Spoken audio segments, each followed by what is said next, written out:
Oiga, pues, ¿en qué estamos tú? Vamos a lo que vendría a ser las cápsulas litúrgicas, lo que sucede con el Cordero. Ya los abusos que de la estola los mencionamos. Vámonos ahora el Cordero, cuando estamos en misa y entonamos esto del Cordero de Dios, ¿ok? Evidentemente el título de esta sección no se refiere a Cristo señalado por Juan el Bautista como el Cordero de Dios, ni lo que sería lo mismo al significado del canto litánico que se hace durante la fracción del pan, sino a la materialidad de este canto, que no ha sido bien entendido y por lo tanto no es bien realizado, y a sus consecuencias. Según el Liber Pontificalis, fue el Papa Sergio I, de origen sirio, que introdujo el canto Agnus Dei en la misa romana. Es desde su origen un confractorium, es decir, un canto para acompañar la fracción del pan. Cordero, que quitas el pecado. La institución general del misal romano dice Agnus Dei, Cordero de Dios, mientras se hace la fracción del pan y la mezcla los cantores o un cantor cantan el Agnus Dei según la costumbre con la respuesta del pueblo, o lo dicen al menos en alta voz. Esta invocación puede repetirse cuantas veces sea necesario para acompañar la fracción del pan, es decir,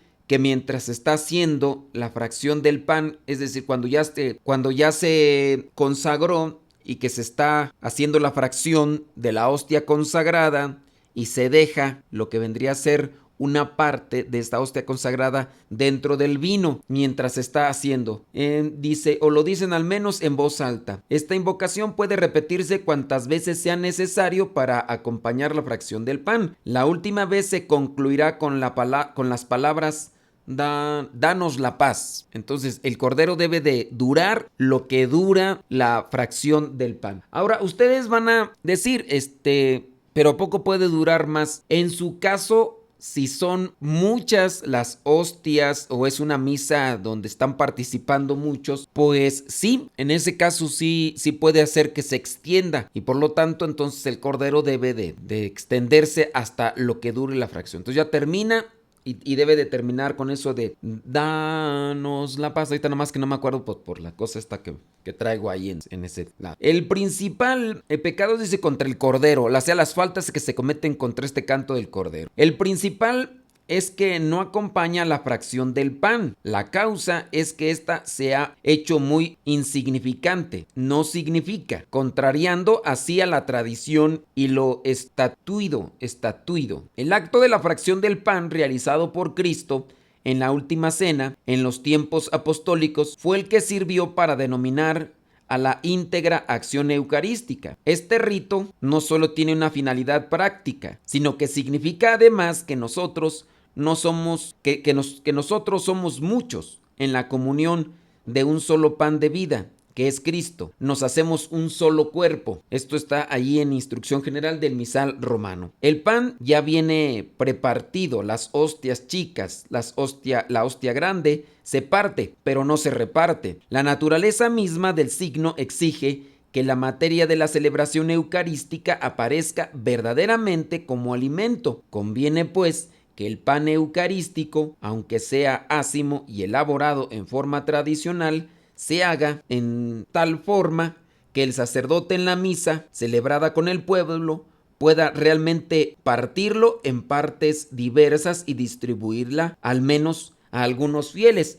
Por eso es que las hostias son grandes, para que esa misma hostia se pueda compartir con los demás. No hay pues inconveniente en que se consagren varias hostias grandes, que se dividan en varias partes, unas 4 al menos, y se repartan, porque se tiene a veces la idea de que las hostias grandes solamente son para los sacerdotes, y no, esta repartición implica que también se tendría que dar a los fieles. Dice, se comienza a cantar y se sigue cantando durante la paz. Por supuesto que nadie le hace caso. No es canto para acompañar la paz, sino la fracción. Cordero, que quitas el pecado del mundo, ten piedad de nosotros. Cordero de Dios, que quitas el pecado del mundo, ten piedad de nosotros. Y si sigue todavía el momento de la fracción, entonces sigue más. Entonces ya ven que está terminando ya el Padre Auxiliar de partir. Entonces, danos la paz. Y con eso se finaliza. Regularmente se hacen 2 veces el Cordero de Dios, ten piedad de nosotros. Cordero de Dios, ten piedad de nosotros. Y al final, Cordero de Dios, danos la paz. Lamentablemente, como se señala aquí, lo que se hace o lo que pasa regularmente es que en ese momento la gente está dándose la paz, y así como que piensan algunos que es parte de lo que vendría a ser el signo de la paz, y no. En otros casos se ha agregado un canto de la paz, pero ese no es litúrgico, ese canto no es litúrgico. Entonces ahí es donde también se tiene que revisar esa cuestión para que no se esté integrando cantos que no son propios. Dice, el actual canto de la paz, que no es litúrgico, tampoco necesariamente antilitúrgico,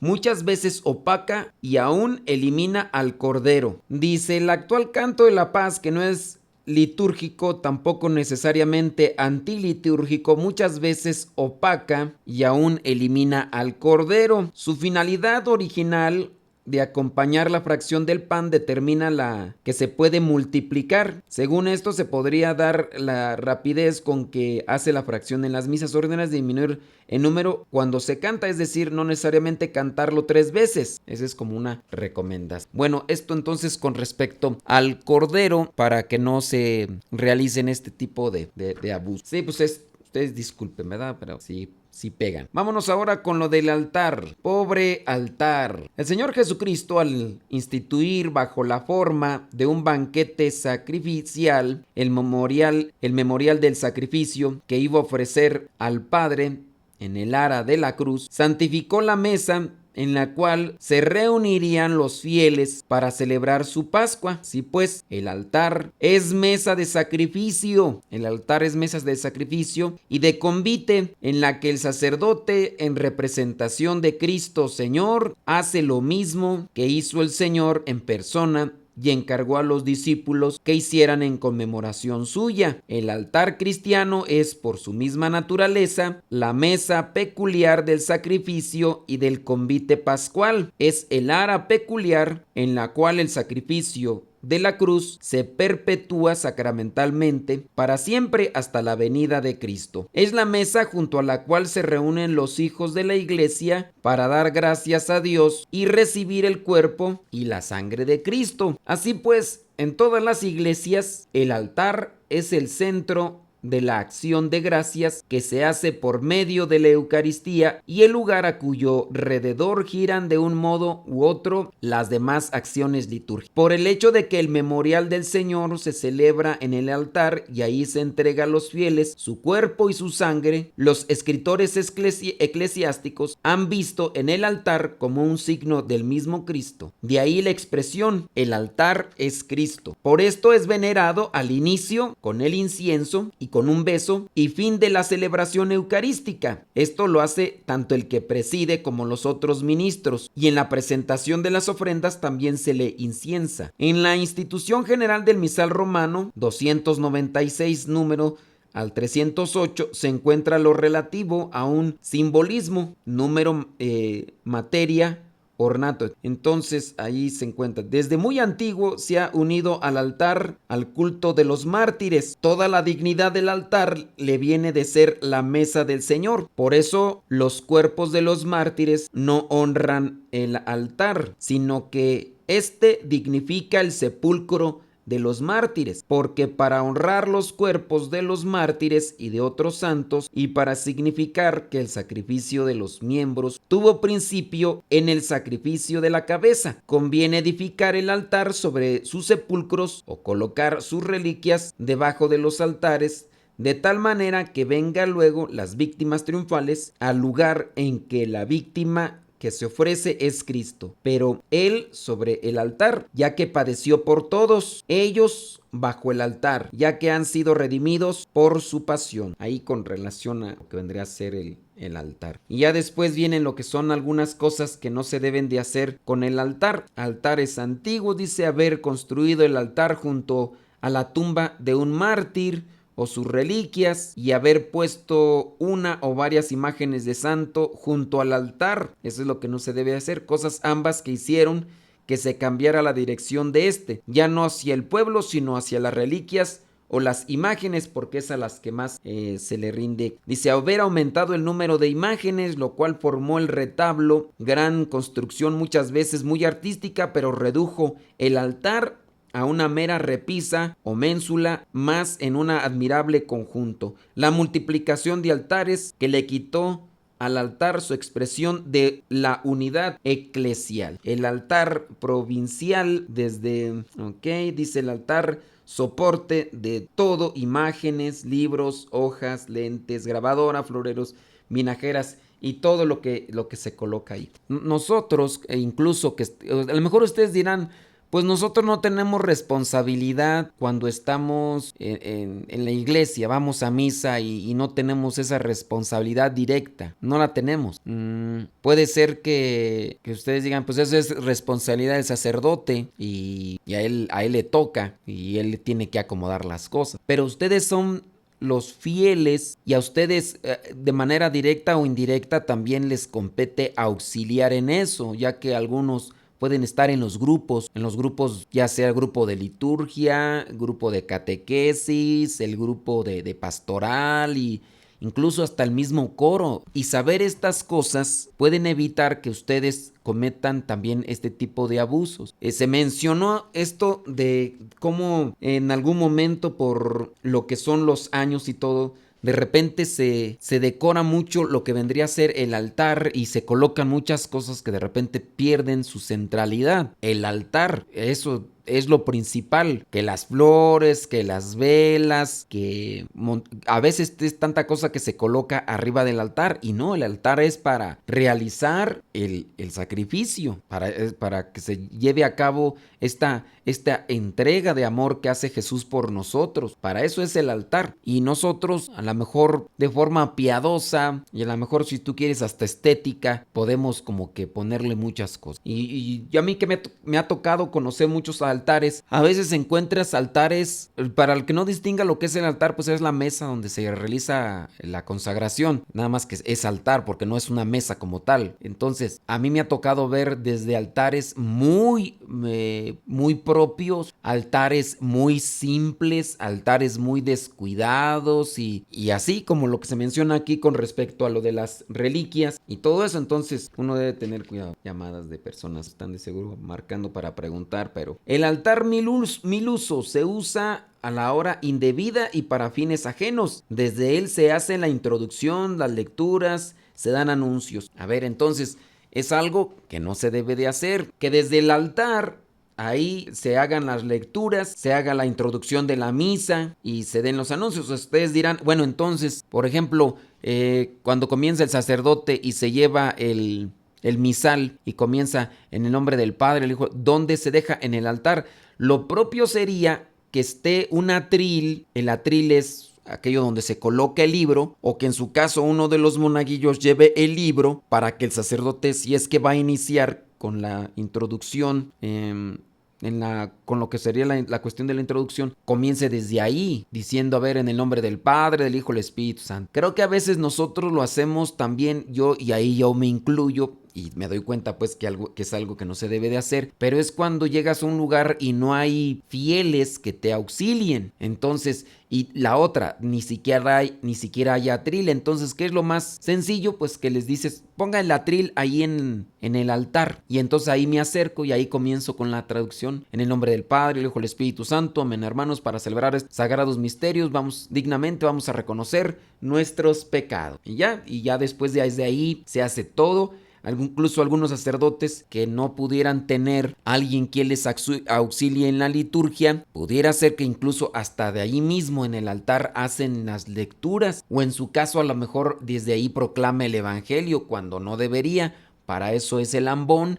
Ya hablamos del ambón, de las propiedades del ambón, entonces para no repetirlo. Entonces desde ahí se tiene que proclamar la lectura o el evangelio, las preces también, o lo que vendría a ser la oración universal. Y ya lo que son los avisos, esos no se tienen que dar en el ambón, se tendrían que quedar incluso abajo en un atril, si es que así lo disponen, en un atril abajo del presbiterio, pero no se debe de hacer. Estas son las cosas, los abusos que se cometen ahí en el altar. Dice, el altar desubicado no se coloca en el lugar central que le corresponde. Desde luego no hay que entender un centro necesariamente geométrico, sino como punto de atracción, dado el entorno arquitectónico y en correlación con los otros elementos, especialmente la sede y el ambón. Y es que sí me ha tocado en algunos lugares donde colocan la sede. Acuérdese, la sede es el lugar donde toma asiento el que celebra la misa. La sede está al centro y el altar vendría a estar como que a un lado, y eso no es propio.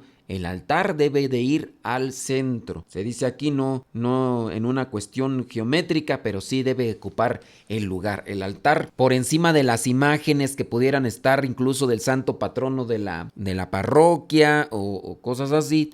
El altar, hay altares muy dignos, muy propios, que sobresalen de todo lo demás. No sé si ustedes han visto, por ejemplo, el de la Basílica de Guadalupe, por la forma estética que tiene, pues tú entras y ves el altar. Y sí, ya sí al fondo la imagen de la Virgen de Guadalupe, pero el altar sobresale. Entonces es algo que nosotros debemos tener en cuenta, debe ser grande. Y también allí viene lo de lo que vendrían a ser los manteles. El altar, segundo término, se coloca la sede delante de él, que eso ya lo mencionamos cuando nos tocó hablar de la sede, la importancia de la sede, y en su caso las diferentes sedes que hay, ya mencionando la que es propia del obispo, que solamente se encuentra donde está la catedral, pero aunque sea la del obispo, no debe de ir al frente del altar. El altar sobrecargado, dice, se le añaden imágenes que hacen que su importancia se opaque. Hay altares muy propios, muy dignos, que tienen imágenes de mármol así detalladas a su alrededor. Entonces la gente puede como que acercarse al altar más para ver todas esas figuras que por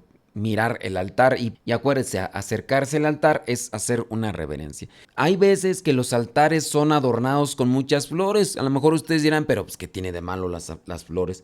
El altar escondido, se imponen delante de él adornos florales, el nacimiento, el pesebre, por ejemplo en tiempo de Navidad, o los manteles que ahogan el altar, porque se ponen muchas cosas. Yo pienso que sí, más en tiempo de Navidad, ¿no? Cuando se llegan a colocar el pesebre, el nacimiento, llegan las personas a la iglesia y pues sí, el nacimiento. Yo a ver, considerando esto y analizándolo en sentido común, ¿ustedes creen que sea correcto que el nacimiento que se hacen se coloque en el altar y que pues que la gente llegue y que vea el altar? Yo entonces ahora considero que no. Bueno, yo no lo he hecho acá, yo no tengo parroquia, pero que ayudo yo en la capilla. Tenemos una capilla y están unos padres encargados y yo les ayudo, pero yo no he visto aquí en esta capilla, ni nunca me ha tocado coordinar este tipo de cosas, y es lo que a uno se le chispa, porque uno a veces tiene el conocimiento, pero no tiene la reflexión. Entonces, esto también se llama considerar, se llama criterio, se llama reflexión. Entonces, no podríamos encontrar un libro con todas aquellas cosas así como que bien delimitadas, a ver, 3 pasos para allá, 3 pasos para acá y así, sino que también en parte a lo que va nombrando de lo que es el altar, lo que viene a significar y todo, eso es lo que también uno debe de considerar. Ok, a ver, el altar dentro del presbiterio debe ocupar el primer lugar, que cuando la gente entre vea el altar y que digan, que eso es, ahí está, no digo qué bonito porque no es cuestión de hacerlo bonito, sino ahí, oh mira, ahí está el altar, es que las personas pues entren y vean un templo donde está un altar para ofrecer el sacrificio de amor, porque pues a lo mejor van a entrar hasta como en un museo. A mí me ha tocado entrar a iglesias donde entras y parecen museos, y por todo lo bonito, lo que decora, lo que está en el techo, adorna, y a veces nada más revisen, por ejemplo, en su caso, cómo es el altar de el Vaticano. E incluso miren, si ustedes tratan de investigar y de analizar todos los símbolos y todo el significado que tiene, tanto lo que es en el presbiterio y lo que está en el altar con respecto a las cosas, para que ustedes vean el realce que se hace. No por querer decir qué bonito o qué llamativo, sino por lo que representa. Y eso es lo que uno tiene que analizar. Entonces, no colocar flores, a pesar de que estén muy bonitas, no colocar flores en exceso, de manera que tapen, porque hay veces que sí. ¿Cuándo es cuando más se ocupan esas flores? Pues a veces es en Pascua. Imagínate en Pascua, en la resurrección, se llena, se atasca de flores. También, ¿cuándo podría ser? Bueno, pues hablar de las fiestas patronales. Se llena por doquier de flores y todo. Y remarco con lo de la Basílica de Guadalupe, digo porque me ha tocado estar ahí. Si ustedes se fijan, la verdad ahorita no tengo recuerdos si tienen una macetita o no, pero por ejemplo, en los días cercanos y el día 12 de diciembre, la basílica se llena, pero a más no poder, de coronas, de flores, de ramos, de todo, y no se ponen en el altar, no se ponen ni siquiera así como tal ahí en lo que vendría a ser la parte así frontal del presbiterio, porque el altar está por encima de todo. Y a veces a lo mejor podría ser que muy bonito. Y en algunos casos sí me ha tocado ir a iglesias donde me piden apoyo del ministerio para celebrar misa y porque van a celebrar la fiesta, ¿no? De tal santo. Y tú llegas y entras a un bosque de flores. Y de flores por todos lados y pues no, obviamente no. Dice, después el altar cartelera, se le ponen letreros que lo convierten en una gran tabla de anuncios. Eso sí no me ha tocado, no sé si a ustedes les ha tocado, pero eso también no es propio de que se coloquen ahí cosas ahí para anunciar. El altar anaquel se le ha convertido en un estante donde se guardan libros, vinajeras, vasos, equipos, etcétera. Eso sí me ha tocado verlo. ¿Cómo es el altar anaquel? No sé si ustedes agarran la palabra anaquel, pero a lo mejor ustedes igual no lo ven. Está por enfrente el altar, ¿no? Y por donde está el sacerdote, ahí abajo, hagan de cuenta un armario. Allí abajo tiene hasta puertitas. Entonces, no es propio, por lo que ya mencionamos del altar, al inicio. No es propio, pues, que ahí abajo esté el cuadrito donde se guarda el sonido, donde se guarden los libros, donde se guarda el cáliz, donde se guarda la vinajera. Para eso está la sacristía y allá debe de estar un lugar también bien resguardado porque son vasos sagrados. Independientemente de lo que podría ser que algunos piensan que son muy pero muy costosos y por eso se los roban, pero sí, obviamente si tú quieres comparar el precio de un vaso que podrías tener tú en tu casa y lo que vendría a ser el copón, pues obviamente, pero más allá de lo que vendría a ser el costo es para lo que sirve y la función que tiene sagrada, entonces no se debería de utilizar el altar como si fuera un almacén o un armario, no se debería, pero sí me ha tocado de esos que está uno celebrando y allá abajo tiene el sacerdote todo, libro, ¿cuál libro ocupo? No, pues y eso no se debería. A lo mejor les digo, algunas iglesias se han construido a la buena de la gente fiel, ¿por qué? Porque hay algunos que han dado inicio para la construcción y a veces alguna poca referencia por parte del sacerdote que pudiera decir esto sí, esto no, esto para allá o esto para acá. Y ya una vez les platiqué, ¿no? Que me tocó ver un pentagrama satánico en una iglesia. De hecho eran dos, uno estaba en un vitral y el otro estaba en otro vitral a la entrada. Y así me ha tocado entrar a iglesias que parece que estás entrando a un baño sauna. Y digo, yo nunca he entrado a un baño sauna, pero sí he visto los azulejos o lo que vendrían a ser los mosaicos, que parece que estás entrando en un baño, así como con agüita, con gotitas de agua y así por la pared y pues tú dices, pues muy bonito, pero para un baño, pero aquí es una iglesia y así y muchas iglesias han sido más bien dirigidas o redirigidas por laicos de muy buena intención o en su caso por sacerdotes que a lo mejor como a mí nos pueden fallar muchas cosas y que a lo mejor no lo estamos haciendo de la manera correcta porque no hemos reflexionado y eso pues no se debería de hacer. Entonces es el altar anaquel o el altar armario. El altar indiferenciado, todo se hace desde su centro, mezclar el vino y el agua, Esto hay que hacerlo en un extremo, lo mismo de el lavabo. Sí, bueno, miren. Todo esto es para cuando uno está haciendo lo que vendría a ser colocar el vino y el agua en el cáliz. No se debe hacer en el centro, se debe hacer a un lado. Lo mismo que purificar, como ya lo hemos mencionado. Dice, las purificaciones que deberían hacerse más bien en la credencia, que ya también mencionamos, pero algunos lo hacen ahí en lo que vendría a ser el centro. Bueno, con eso terminaríamos con respecto a lo que vendría a ser las cosas del altar que no se deben de hacer. Ya después seguiremos con otros puntos. El tiempo en parte se nos ha terminado. La bendición de Dios Todopoderoso, Padre, Hijo y Espíritu Santo, descienda sobre cada uno de ustedes y les acompañe siempre. Se despide su servidor y amigo, el Padre Modesto Lule, de los misioneros servidores de la palabra. Que Dios les bendiga.